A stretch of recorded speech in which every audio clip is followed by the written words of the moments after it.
ஜானகி சந்தியா சீரியலில் சாருமதிக்கு செமையா பதிலடி கொடுக்குறாங்க நம்ம மாயா. வேற லெவலில் மாசா இருந்துச்சு. வீசே வந்து சுத்தமாக போக மாட்டேங்குது. என்ன காரணம்னு தெரில. பார்க்குறல லைக் பண்ணி பார்த்தீங்கன்னா எனக்கு கொஞ்சம் பேச வந்து மூட்டிகிட்டா இருக்கும்.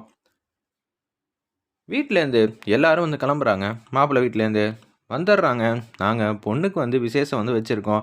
இன்றைக்கி பொண்ணை வந்து ரெடி பண்ணியிருக்கீங்களே அப்படின்னு சொல்லும்போது சாருமதியை பார்க்கலாம் தான் நாங்கள் ஆர்வமாக வந்துகிட்டு இருக்கோம். சூப்பருங்க அப்படின்னு சொல்லி ரகுராம் வந்து சந்தோஷமாக வந்து அவங்கள்ட்ட பேசிகிட்டு இருக்காங்க. நீங்கள் பொண்ணை பிடிச்சிருக்குன்னு சொன்னதே எங்களுக்கு ஹாப்பியாக இருக்குது அப்படின்னு சொல்லும்போது கரெக்டாக மகாலிங்கம் வந்து யோசிக்கிறாங்க. என்ன இவன் நம்ம சொன்னதை விட சொல்லாததெல்லாம் சூப்பராக வந்து பர்ஃபார்ம் பண்ணிகிட்டு இருக்கான். போகிற போக்க பார்த்தா ஒரிஜினல் மாப்பிளையே தோக்கிற அளவுக்கு பர்ஃபார்ம் பண்ணுவான் போல இருக்கே அப்படின்னு மகாலிங்கம் வந்து மனசுலேருந்து நினச்சிட்டு இருக்கிறப்ப சாருமதியை சீக்கிரம் வந்து ரெடி பண்ணிடுவாங்க. பரவாயில்லைங்க, எங்கள் மருமகளை பார்க்கணுங்கிற ஆர்வம் தான், மற்றபடி ஒன்றும் இல்லை. சீக்கிரமாக எங்கள் மருமகளை பெஸ்ட்டாக ரெடி பண்ணி கூட்டிகிட்டு வாங்கன்னொன்னே அப்படியே வந்து போகிறாங்க. சாருமதி ரெடி ஆகிட்டியாமா அப்படின்னு சொன்னோன்னே பார்வதி தான் வந்து பார்த்து பார்த்து அலங்கரிச்சுக்கிட்டு இருக்காங்க அந்த இடத்துல. உடனே வந்திருக்கிற மாப்பிள்ளைங்க எல்லாருக்கும் காஃபி பண்ணி எடுத்துகிட்டு வந்து கொடுக்கணுமா? நான் போட்டுட்டு வந்துட்டேன், நீ கொண்டு போய் கொடுக்குறியா? என்ன அவங்க என்ன உண்மையிலேயே வந்து கல்யாணம் பண்ணிக்க போகிறாங்க? காஃபி ஸ்வீட்டு பலகாரம் எல்லாத்தையும் வந்து நான் தான் எடுத்துகிட்டு வந்து கொடுக்கணுமா? இந்த கல்யாணங்கிறது சும்மானு நமக்கு தெரியுமா? அண்ணனுக்கு தெரியாதுல்ல. அத்தை எனக்கு ஒன்றும் புரியல.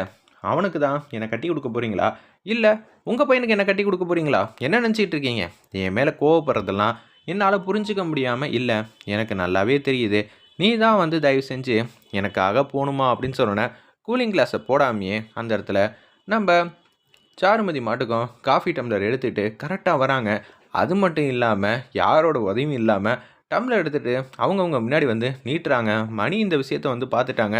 அண்ணி அவள் கண்ணாடி போடாமல் போகிறா. அது மட்டும் இல்லாமல் நம்ம 2 பேரும் இங்கே பேசிக்கிட்டு இருக்கோம், அவன் மாட்டுக்கு தட்டு எடுத்துகிட்டு போகிறா. படியெல்லாம் இருக்குது, கரெக்டாக எப்படி அவளால் போக முடியும்? உங்கள் அண்ணன் வேற எல்லாத்தையும் வந்து கண்டுபிடிச்சிட போகிறாரு அப்படின்னு சொன்னோன்னே சரி சரி நான் போகிறேன்னு சொல்லிட்டு வேக வேகமாக கண்ணாடி எடுத்துகிட்டு வராங்க. என்ன சாருமதி, மாப்பிள்ளையை பார்த்தோன்னே உனக்கு எல்லாமே தெரிய ஆரம்பிச்சிருச்சா? மகாலிங்கத்துக்கு தூக்கி வாரி போட்டுருது. அச்சச்சோ, என் பொண்ணு எல்லாத்தையும் வந்து இப்பயே வந்து சொதப்பிடுவா போல இருக்கே. என்ன இது கடைசியில் இப்படி வந்து பண்ணிட்டானோன்னே பத்மாவுக்கும் பார்வதிக்கும் என்ன ஆச்சு? ஏன் தான் இப்படி வந்து இப்படி பிரச்சனை பண்ணிட்டு இருக்காங்கன்னு தெரிலங்கிற மாதிரி யோசிச்சுட்டு இருக்காங்க மகாலிங்கம். அப்பன்னு பார்த்து கண்ணாடி எடுத்துகிட்டு வந்து கொடுக்குறாங்க. என்னென்ன ஆச்சு, என்ன சந்தேகம்? இல்லை சாருமதி சூப்பராக வந்து நடந்து வந்துகிட்டு இருந்தா. இது எப்படி? இதுதான் எனக்கு ஆச்சரியமாக இருக்குது. சாருமதி கிட்ட ஏதோ ஒரு வித்தியாசம் இருக்குன்னு நினச்சேன். கண்ணாடி போடவே இல்லை. நீங்கள் 2 பேரும் துணைக்கு இல்லாமையே வந்து வந்துகிட்டு இருக்காளே, எப்படி அதெல்லாம் அப்படின்னு சொல்லி மணி வந்து கேட்ட உடனே ரகுராம்லேருந்து எல்லாரும் ஆச்சரியமே வந்து பார்க்குறாங்க. என்ன சொல்லி சமாளிக்கிறதுன்னு தெரியலையே. அப்போன்னு பார்த்து பத்மாவும் பார்வதியும் வந்து பேசுகிறாங்க. சாருமதிக்கு கூட்டிகிட்டு நாங்கள் போயிட்டே இருந்ததுலேருந்து இந்த தூண்லேருந்து அந்த தூண் எத்தனை அடி, இங்கே போனால் என்ன இருக்கும், அங்கே வந்தால் என்ன இருக்கும்னு அவளுக்கு நல்லாவே தெரியும். அதனால தான் அவள் தைரியமாக வந்திருக்கா. அப்போனா சாருமதி இந்த வீட்டில் வந்து வாழ வேண்டிய பொண்ணு தானா அப்படின்னு சொல்லி மகாலிங்கம் வந்து சொல்லிடுறாங்க. செமையாக வந்து மணி வந்து முறைக்கிறாங்க. வேணும்னா அப்படின்னு சொன்னோன்னே சம்மந்தி நீங்கள் எதுவும் சொல்ல வேணாம், நான் ஏதோ ஃப்ளோவில் வந்து சொல்லிட்டேன். சரி சரி, மாப்பிள்ளைக்கு எல்லாருக்கும் காஃபி எடுத்துகிட்டு வந்து கொடுங்கன்னொன்னே எல்லாருக்கும் அந்த காஃபி எடுத்துகிட்டு வந்து கொடுக்கலாம் நீட்டுறாங்க. மாப்பிள்ளை மட்டும் காஃபியை வாங்காமல் சாருமதியே பார்த்துக்கிட்டு இருக்காங்க. அண்ணி என்ன நீ உண்மையிலேயே அவன் மாப்பிள்ளைன்னு முடிவு பண்ணிட்டானா? காஃபி எடுக்காமல் இப்படி பண்ணிக்கிட்டு இருக்கீங்களா அப்படின்னு சொல்லி அந்த இடத்துல மகாலிங்கலேருந்து எல்லோரும் கேட்குறப்ப நான் எப்படி எடுக்க முடியும்? சாருமதி ரொம்ப அழகாக இருக்கா, அதனால தான் நான் பார்த்துக்கிட்டு இருந்தேன். நான் பார்க்கக்கூடாதா என்ன அப்படின்னு சொல்லும்போது எல்லாரும் வந்து சிரிக்கிறாங்க. தம்பி அப்புறம் பார்த்துக்கலாம் தம்பி, பொண்ணு ரொம்ப நேரம் வெயிட் பண்ணுதில்ல, காஃபி எடுத்துக்கங்கன்னொன்னே காஃபி வந்து மெல்லமாக வந்து எடுக்கிறாங்க. நீங்கள் சாப்பிட்டீங்களாங்க அப்படின்னு சொல்லி மாப்பிள்ளை கேஷுவலாக வந்து பேசுகிறாரு. இதை பார்த்த உடனே சாருமதிக்கு செமையாக வந்து கோவம் வருது. ஏண்டா இன்னொரு வாட்டி ஏதாவது வந்து பேசுனேன்னு வச்சுக்கேன், நான் என்ன செய்வேன்னு எனக்கே தெரியாது. நடிக்க தானடா வந்திருக்க அப்படின்னு சொன்னதுக்கப்புறம் தான் மாப்பிள்ளை வந்து அமைதியாகிடுறாங்க. உனக்கு வேணா அப்படி தெரியலாம், நான் எதுக்காக வந்திருக்கேன்னு மாயாவுக்கு தான் தெரியுங்கிற மாதிரி யோசிச்சுட்டு இருக்கிறப்ப சரி பொண்ணு இவ்வளோ நேரம் நிற்க வேணாம், நாங்கள் உள்ளே கூட்டிகிட்டு போகிறோம். அப்படியெல்லாம் ஒன்று வேணாங்க, பொண்ணை கேஷுவலாக இங்கேயே உட்கார சொல்லலாம்ல, ஜமக்காலத்தை விரித்து போட்டு அதில் வேணால் உட்காந்துக்கிட்டோம் அப்படின்னு சொல்கிறாங்க. அந்த இடத்துல உடனே சாருமதி உங்களுக்கு பாட்டு எதுவும் பாட தெரியுமா? பாட முடிஞ்சா பாடுங்க, உங்கள் குரலை கேட்குறதுக்கே இனிமையாக இருக்கும் அப்படின்னு சொன்னோன்னே செமையாக வந்து கோவப்படுறாங்க மகாலிங்கம். சரின்னு சொல்லிட்டு ஏதோ ஒரு பாட்டை வந்து பாடிட்டு வேக வேகமாக உள்ளே வந்து போகிறாங்க. உச்சக்கட்ட கோவத்தில் வந்து இருக்காங்க. என்ன நினச்சிக்கிட்டு இருக்கீங்க? இப்படியே போயிட்டு இருந்துச்சுன்னா சீனுவே இந்த கல்யாணத்தை முன்ன நின்று நடத்தி வைக்கணும்னு பேசிகிட்டு இருக்காங்க. மாயாவுக்கும் சீனுக்கும் நல்லாவே வந்து பாண்டிங் வந்து போயிட்டுருக்கு. ஏதாவது ஒன்று பண்ணி உடச்சே ஆகணுங்கிற மாதிரி சொன்னோன்னே அதுக்கு என்கிட்ட சூப்பரான ஐடியா இருக்குன்னு பத்மா வந்து பேசுகிறாங்க. என்ன ஐடியா? மகாலிங்கம் திட்டத்தை வந்து சொல்லிடுறாங்க. சாருமதி கிட்ட ஏதோ ஒரு வீடியோ தான் இல்லாமல் நம்ம இதை பற்றி பேசவே முடியாது, அப்படின்னு சொன்னோன்னே, சரி என்ன பண்ணலாம் அப்படின்னு சொல்லி யோசிச்சுட்டு, இப்ப நீ நல்லா அசந்து தூங்குற மாரி நடி. நான் என் பையன இங்க கூட்டிட்டு வரேன். உனக்கு முத்தம் குடுக்குற மாரி ஒரு விஷயத்த வந்து ரெடி பண்ணுவோம். அண்ணி இதெல்லாம் நடக்கிற காரியமா? ஏதோ குச்சி மிட்டாயும், குருவி ரொட்டியும் வாங்கிட்டு வர சொல்ற மாரியே சொல்றீங்களே! அப்படின்னு சொன்னோன்னே, ஏய் இதெல்லாம் நடக்கும். நம்ப நெனச்சா நிச்சயம் நடக்கும். மாயா இல்லாதப்போ உங்க பையன கூப்பிடுங்கன்னோன்னே, வேக வேகமா வராங்க. அந்த இடத்துல சீனு மாட்டுக்கும் கேஷுவலா, "அம்மா என்னம்மா ஆச்சு? ஏய் இங்க என்ன தெரியுமா நடக்குது?" அப்படின்னு சொல்லிட்டு அந்த இடத்துல சத்தம் போட்டு பேசுறாங்க. நம்ப பத்மாவும், பார்வதியும். "அண்ணி ரொம்ப சத்தம் போட்டு பேசி மாயாவையே கூப்பிட்டுருவீங்க போல இருக்கே." "சரி, சரி அடக்கி வாசிக்கிறேன்." "இல்லப்பா, இவ அசந்து தூங்குறாப்பா. நீ தான்ப்பா ஏதாவது பண்ணி அவள நல்லபடியா வந்து காப்பாத்தணும். மாயா கூட உனக்கு என்னப்பா பண்ணா? தயவு செஞ்சு புரிஞ்சுக்கப்பா." "அம்மா நீங்க பண்ணலாம்ல." அப்படின்னு சொல்லும்போது, "எனக்கு தெரியாதேப்பா." அப்படின்னு சொல்லி சொன்னோனே, சரின்னு சொல்லிட்டு இத வீடியோ எடுக்கலான்னு சொல்லிட்டு அப்படியே வந்து வெயிட் பண்ணிட்டு இருக்காங்க.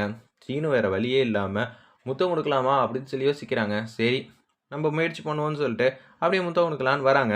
மாயா வந்து அந்த இடத்துல, "என்னடா சீனுவ காணோம். இவங்க ஏதாவது தந்திரமான முறையில திட்டம் போட்டாலும் போடுவாங்கன்னு" சொல்லிட்டு மாயா மாட்டுக்கு மாசா அதிரடியா வந்து வராங்க. வந்து பார்த்தா அந்த இடத்துல, "சீனு என்ன பண்ற?" அப்படின்னு சொல்லி கேட்ட உடனே, வீடியோ ஆதாரம் கிடைக்க போது எனக்கு ரொம்ப சந்தோஷமா இருக்குன்னே சொன்னோனே, சைட்ல வந்து பாத்துர்றாங்க. பத்மா கையில வந்து ஃபோன் இருக்கிறத. உடனே, "இல்ல மாயா, இப்ப சீனு வந்து காப்பாத்தணும்ல. சீனு யார காப்பாத்தணும்?" அப்படின்னு சொல்லி மாயா வந்து கேட்டோன்னே, "இது மாரி சாருமதிய காப்பாத்தணும்." "அப்படியா? ஏன்டி என் பையன வந்து குழப்புற?" "அத்த என்னத்த நீங்க இப்படி பேசிட்டு இருக்கீங்க? யாரு சொன்னா? எந்த மடப்பையன் சொன்னா? இப்படி தான் வந்து காப்பாத்தணும்னு. இப்ப என்ன? சாரு வந்து நல்லபடியா வந்து எந்திரிக்கணும் அவ்வளதானே. இப்ப பாரு நான் என்ன பண்றேன்னு சொல்லி ஒயர வந்து எடுக்குறாங்க. அல்டிமேட்டின் உச்சமா இருந்துச்சு. உடனே பத்மா கிட்ட வந்து பேச வராங்க. "நீயா கண்ண முழிச்சிரு. இல்லாட்டி கொஞ்சம் கஷ்டம் தான்." அப்படின்னு சொன்னோனே, "எப்படி கண்ண முழிக்க முடியும்? இல்லாட்டி சீனு வந்து நான் அவள நடிக்கிறேன்னு நெனச்சுட்டாருன்னா, இன்னமும் வெறுப்பாயிடுவாரு. அதனால கண்டிப்பா வந்து நான் எந்திரிக்கலாம் வாய்ப்பே இல்ல. ஏதாவது சொல்லி என்ன காப்பாத்துற வழிய பாருங்கன்னோனே." ஒண்ணும் புரியாம பத்மாவும், பார்வதியும் வந்து யோசிச்சுட்டு இருக்காங்க. "மாயா, நாங்க பாத்துக்குறோம் மாயா. நாங்க வெளியில கூட்டிட்டு போய் பாத்துக்குறோம். உனக்கு எதுக்கும்மா சிரமம்?" அப்படின்னு சொல்லி அன்பா, பாசமா பேசுறாங்க. "என்னத்த உங்களுக்கு என்னவையும், சாருவையும் ஒரே இடத்துல வச்சு தான் பாக்குறீங்கன்னு எனக்கு நல்லா தெரியும். அப்படி இருக்கிற சூழ்நிலையில, உங்க மனசுல முக்கியமான இடத்துல இருக்கிற சாருமதிய நான் எப்படி விட்டுட்டு போவேன்? சீனு, அவங்களுக்கு பாசம் அதிகமா இருக்குப்பா. அதனால தான் இப்படியெல்லாம் பேசுறாங்க. சாருவ நம்ப நல்லபடியா பார்த்துக்கணுமா இல்லையா? பார்த்துக்கணும். மகாலிங்கத்துக்கு யாரு பொறுப்பா இருக்கிறது? நீங்க தான கல்யாணம் பண்ணி தரேங்கிறீங்க. உங்க பிரச்சனையெல்லாம் என் பிரச்சனை இல்லையா? நான் பார்த்துக்கிறேன் அத்த. சீனு அவங்கள தள்ளி நிக்க சொல்லுப்பான்னோனே, "ஆமா தள்ளி நில்லுங்கம்மா. மாயாவுக்கு தெரியாத விஷயமே எதுவும் இல்ல." அச்சச்சோ! என்னடா இது? மாயா வந்து இப்படி ஒரு விஷயத்த வந்து கையில எடுக்கிறா. சீனு வேற நம்பிக்கிட்டு இருக்கானே. "அண்ணி இப்ப என்ன அண்ணி பண்ண போறீங்க?" இந்த விஷயம்லாம் ட்ராமான்னு தெரிஞ்சு அவ பெர்ஃபார்மன்ஸ்ல இறங்கிடுறாங்க. நம்ம மாயா அப்படின்னு பார்வதி வந்து பேசிட்டு இருக்காங்க. எனக்கும் என்ன செய்யணும்னு தெரிலன்னோனே, அப்படியே சாருமதி கால் பக்கத்துல உட்காந்தோனே, சாருமதி மாட்டுக்கும் அசந்து வந்து தூங்கிட்டு இருந்த மாரி நடிச்சிட்டு இருந்தவங்க, இப்ப கொஞ்சம் அப்படியே கை கால்லாம் வந்து ஆட்டிக்கிட்டு இருக்காங்க. இத வந்து பார்த்தோன்னே, "சீனு இப்ப பார்த்தியா? அவ எவ்வளோ வந்து சந்தோஷமா இருக்கா." "என்னது நான் சந்தோஷமா இருக்கனா? ஏதாவது பண்ணுங்கங்கிற" மாரி நம்ம பத்மாவும், பார்வதியும் பார்க்குறாங்க சாருமதி. உடனே சாருவோட கைய வந்து புடிச்சுக்கிறாங்க. வேற லெவல்ல மாஸா இருந்துச்சுன்னே சொல்லலாம் அந்த சீன்.